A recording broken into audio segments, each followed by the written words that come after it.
April 30ஆம் தேதிக்கு முன்னர் வெளியாக வாய்ப்பில்லை என்று தகவல் வெளியாகி இருக்கிறது. படத்தின் கனடா விநியோகஸ்தர்கள் வெளியிட்டுள்ள அறிவிப்பால் குழப்பம் நீடிக்கிறது. இது குறித்த விவரங்களோடு இணைகிறார் எம்முடைய செய்தியாளர் அஜய். விவரங்கள் என்ன?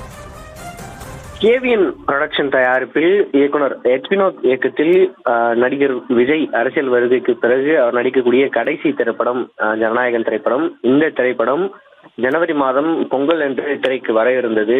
தணிக்கை குழுவினுடைய சான்றிதழ் கிடைக்காத ஒரு காரணத்தினால படத்தினுடைய தேதி தள்ளி வைக்கப்படுவதாக படக்குழு தரப்பில் அதிகாரப்பூர்வமாக அறிவிக்கப்பட்டது.